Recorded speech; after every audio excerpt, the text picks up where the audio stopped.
आर्थिक विकास का मापन, यही बताना था। आर्थिक विकास का मापन।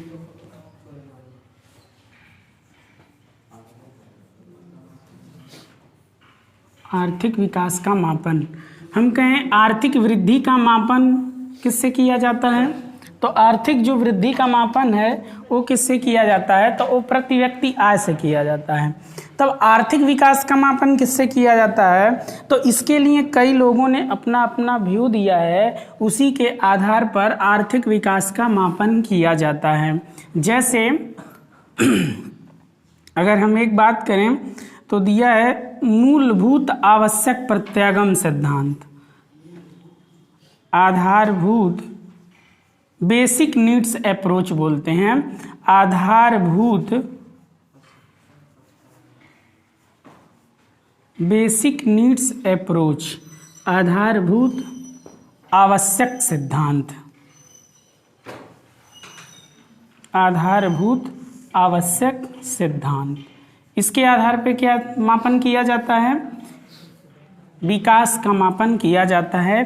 बेसिक नीड्स अप्रोच, आधारभूत आवश्यक सिद्धांत।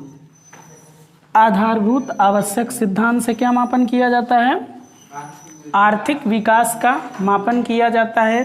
ये जो बेसिक नीड्स अप्रोच है, अगर हम बात करें इसका विकास किसने किया? तो किसी ने किया होगा। इसका विकास किए और किस आधार पे मापन किया जाता है? यानी आधारभूत आवश्यक सूचक सिद्धांत जो है, इसका सूचक क्या क्या है? सूचक यानी इंडिकेटर, किस आधार पे देखा जाता है कि किसी भी देश में विकास हो रहा है कि नहीं हो रहा है? तो अगर हम इसके विकास की बात करें, इस आधारभूत आवश्यक प्रत्यागम सिद्धांत का विकास किसने किया? तो किए थे हिक्स एवं पाल स्टीन। किसने किया था? हिक्स एवं पाल स्टीन। हिक्स एवं पाल स्टीन ने किसका विकास किया? आधारभूत आवश्यक सिद्धांत का। अच्छा, इसका सूचक कौन कौन है? इंडिकेटर, मतलब किस आधार पे देखा जाता है कि किसी भी देश में विकास हुआ है कि नहीं हुआ है? तो इसमें इन्होंने 6 सूचक बताए। कितने सूचक? 6 सूचक। तो 6 सूचक कौन कौन है? एक इन्होंने बताया आवास। आवास का मतलब क्या है? अगर हम विकास का देख रहे हैं कि विकास हुआ है कि नहीं, तो ये देखें उस देश में सभी लोगों को आवास उपलब्ध है, तो आवास हो गया। दूसरा इन्होंने क्या बताया? दूसरा इन लोगों ने ये बताया कि भोजन, यानी इसमें मतलब खाद्य सामग्री सबको उपलब्ध हो जा रहा है कि नहीं। जिस देश का हम विकास देखना चाह रहे हैं कि किसी भी देश में विकास हो रहा है कि नहीं हो रहा है, तो क्या देखें? आवास देखें, सबको आवास उपलब्ध है कि नहीं उपलब्ध है। खाद्य सामग्री सबको उपलब्ध हो जा रहा है कि नहीं हो जा रहा है। तीसरा जल आपूर्ति, स्वच्छ जल मिल रहा है ना, जल आपूर्ति, एक अच्छा जल मिले, 30 फीट वाला न मिले, 100 फीट से नीचे का पानी उपलब्ध हो। हैंडपाइप नहीं चलता था, 100 फीट था, अब 150 हो गया है। और जो बड़ा बड़ा लगा नहीं है पानी वितरण करने वाला, पानी का टंकी हर गांव में लगभग लग गया है, तो उससे सबको स्वच्छ जल मिल जा रहा है कि नहीं? तो वही है जल आपूर्ति। तो आगे लिख दे स्वच्छ जल आपूर्ति, तब सही रहेगा, स्वच्छ जल आपूर्ति हो जाए। चौथा क्या लिख दें? चौथा इन्होंने बताया था सबको आवास उपलब्ध हो जाए, सबको खाद्य सामग्री उपलब्ध हो जाए, सबको स्वच्छ जल मिल जाए, स्वच्छता, जहाँ रहते हैं वह जगह बड़ा स्वच्छ रहे। एक क्या बताया इन्होंने? स्वच्छता। स्वच्छता का स्तर कैसा है? जिस देश में हम विकास देख रहे हैं, विकास हुआ है कि नहीं हुआ है, किस किस आधार पे देखेंगे? तीनों ने बताया 6 इंडिकेटर। पहला आवास, दूसरा खाद्य, तीसरा स्वच्छ जल आपूर्ति, चौथा इन्होंने बताया स्वच्छता, और पांचवा इन्होंने बताया स्वास्थ्य।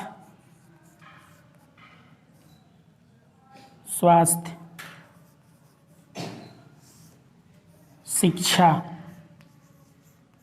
6 हो गया। तो इसी के आधार पे विकास का मापन किया जाता है। किसके आधार पे? आधारभूत आवश्यक सिद्धांत। आधारभूत मतलब बेसिक चीजें हमको किस किस की जरूरत होती है? रोटी कपड़ा मकान हुई ना, हमारी बेसिक चीजें हैं।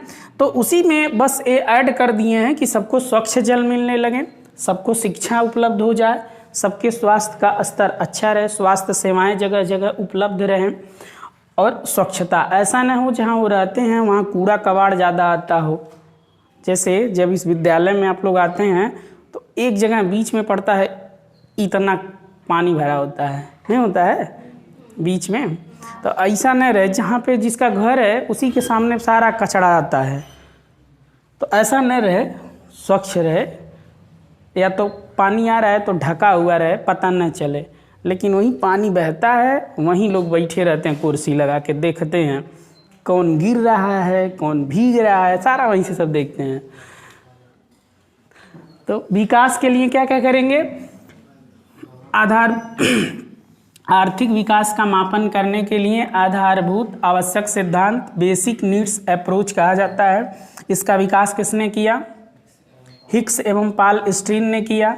इसके लिए कितने इंडिकेटर बताए गए? 6। इसमें क्या क्या चीज़ें हैं? सबको आवास उपलब्ध हो जाए, सबको खाद्य सामग्री उपलब्ध हो जाए, सबको स्वच्छ जल मिलने लगे, स्वच्छता पूरा अच्छी तरीके से रहे, स्वास्थ्य का स्तर अच्छा रहे, शिक्षा का स्तर अच्छा रहे। जो जिस देश में ये सारी चीज़ें बहुत अच्छी रहेंगी उसी को न कहेंगे कि वह विकसित हो गया। अगर एक भी चीज़ नहीं रहेगा तो विकसित की श्रेणी में हम नहीं रखेंगे। सबको आवास न मिल पाए तो वह देश विकसित रहेगा नहीं ना। तो विकास के लिए इन्होंने इतनी चीज़ें आवश्यक बताई। एक सिद्धांत इनका था, इसको हम मिटा देते हैं, दूसरा बताते हैं क्या है, मिटा देना। दूसरा इन्होंने क्या बताया, एक और है PQLI, एक और है आर्थिक विकास के मापन करने का तरीका। आर्थिक वृद्धि तो एक ही चीज से माप सकते हैं, प्रति व्यक्ति आय बढ़ गया तो वृद्धि हो गया, लेकिन विकास क्वालिटी को बताता है ना। तो क्वालिटी मापने के लिए अलग अलग लोगों ने अपना अलग अलग व्यू दिए हैं। तो एक तो वो थे, और दूसरा एक और है PQLI बोलते हैं, PQLI, physical quality life index, इसको बोलते हैं physically quality of life index. जीवन की भौतिक गुणवत्ता सूचकांक,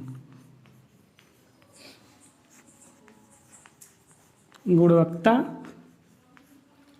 इंडेक्स माने सूचकांक होता है ना, सूचकांक PQLI, जीवन की भौतिक गुणवत्ता सूचकांक, इसको बोलते हैं फिजिकल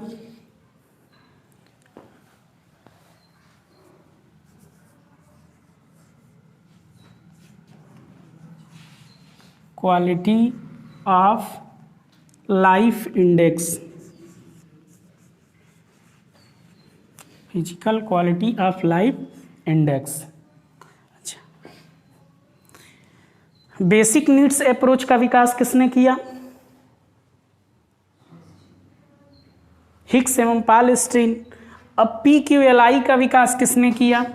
तो ये जो PQLI है, physical quality of life index, ये जो PQLI है इसका जो विकास करने वाले हैं इनका नाम है मैरिस डी मैरिस, मैरिस डी मैरिस। ये दोनों पति पत्नी थे, लेकिन कौन पति है पता नहीं है, मैरिस है कि डी मैरिस है तो इसमें पता नहीं है। तो PQLI का विकास किसने किया? मैरिस डी मैरिस ने एक किए थे 1976 में। मैरिस डी मैरिस ने किसका विकास किया? PQLI का। इसके आधार पे क्या देखा जाता है? किसी भी देश में विकास हो रहा है कि नहीं हो रहा है, इसी चीज का मापन किया जाता है।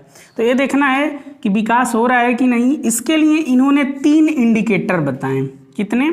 3 सूचक बताए, 3 सूचक। ये तीनों सूचक क्या क्या हैं?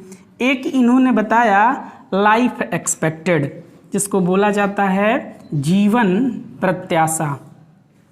किसी को पता है जीवन प्रत्याशा क्या है?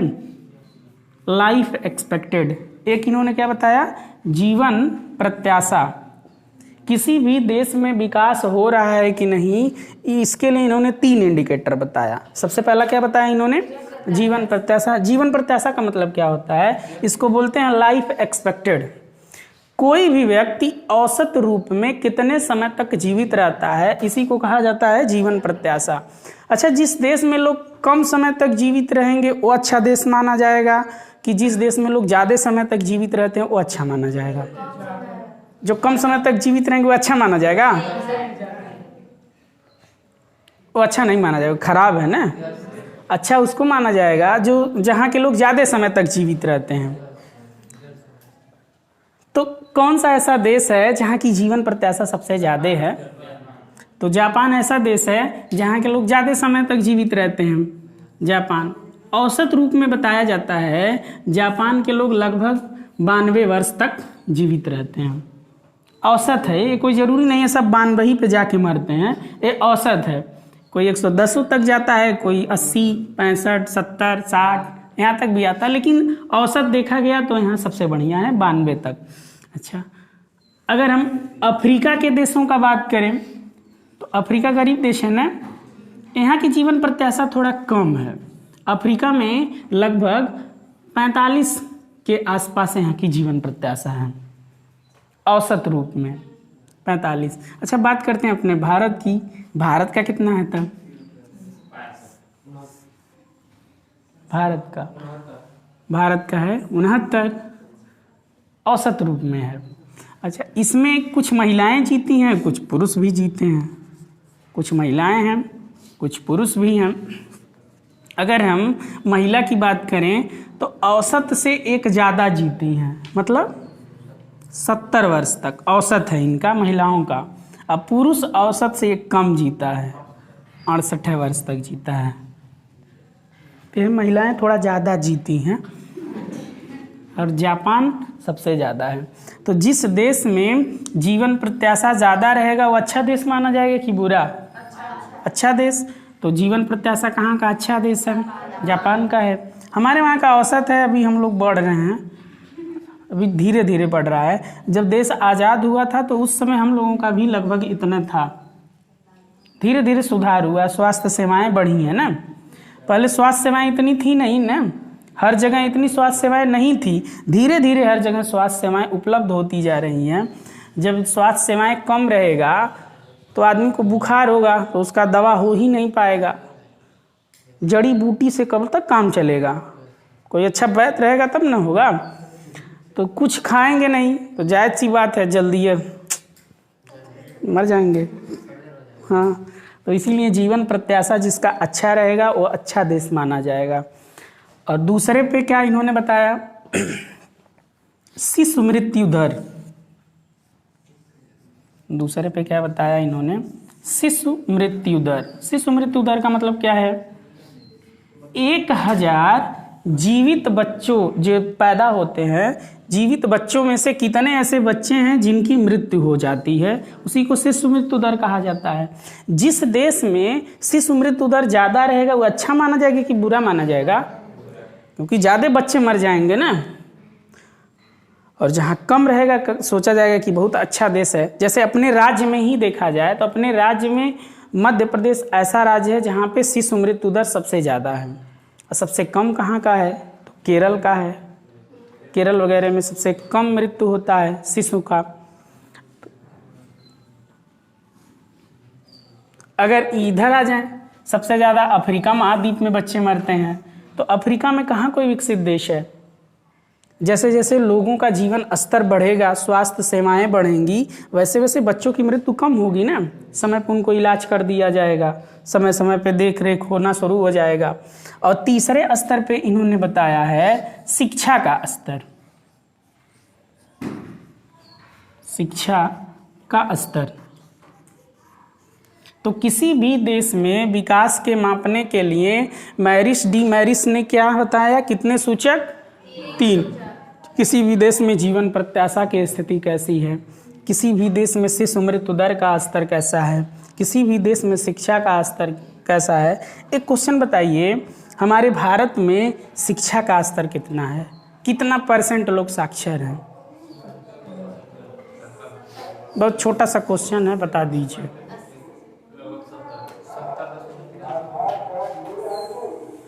70 पॉइंटों में आ गया। किसी को नहीं पता है कोई वीर जो इस क्वेश्चन का जवाब देगा?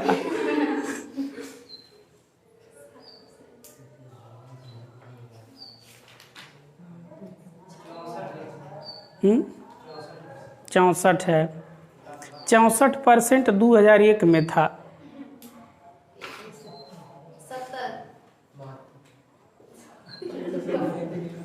70 है न 72 है।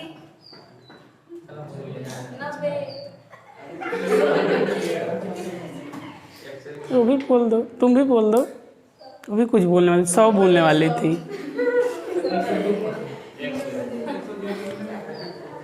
तो भारत की साक्षरता दर 2011 के अनुसार 73% है।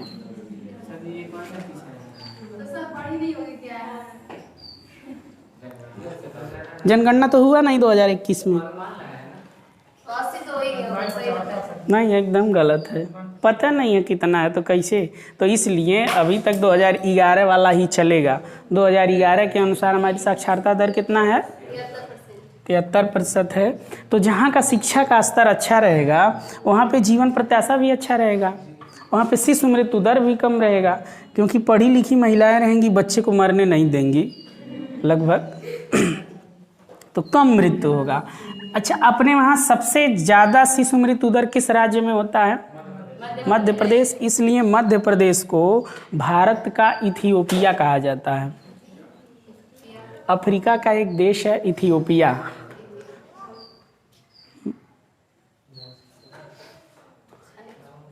अफ्रीका का एक देश है इथियोपिया, और इथियोपिया भारत का कौन है? मध्य प्रदेश। इसलिए इथियोपिया में शिशु मृत्यु दर सबसे ज़्यादा होता है। वहाँ गरीबी, बेरोजगारी और शिक्षा का स्तर बहुत खराब है। अब ऐसी स्थिति हमारे मध्य प्रदेश में है, इसीलिए मध्य प्रदेश को भारत का इथियोपिया कहा जाता है। इसको कहीं सुनते रहिए तो नोटों कर लीजिए, तो भूल जाएगा।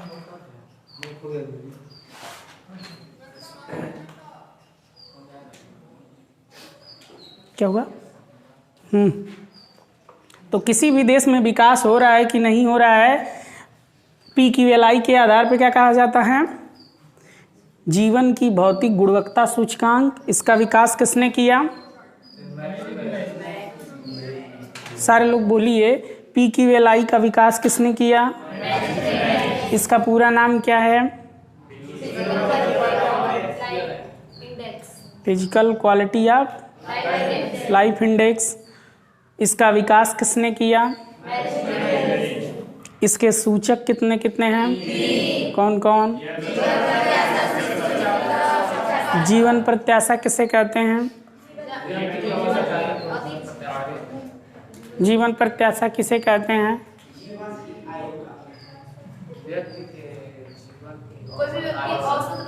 हाँ, किसी भी देश में कोई व्यक्ति कितने समय तक जीवित रहते हैं, इसको बोलते हैं जीवन प्रत्याशा। शिशु मृत्यु दर क्या है? 1000 जीवित बच्चों में से कितने बच्चे मर जाते हैं? जो जीवित पैदा होते हैं उनमें से कितने बच्चे मर जाते हैं, इसी को शिशु मृत्यु दर। शिक्षा का स्तर, कितने लोग पढ़े लिखे हैं 100 में? हम आपसे पूछें शिशु मृत्यु दर कितने पे निकाला जाता है? 1000 पे। शिक्षा का स्तर कितने पे निकाला जाता है? 100 पे। तो 100 में भारत में कितने % पढ़े लिखे लोग हैं? 73%। तो इसी के आधार पे हम क्या मापन करते हैं? आर्थिक विकास का मापन करते हैं। इसको मिटा दें। जी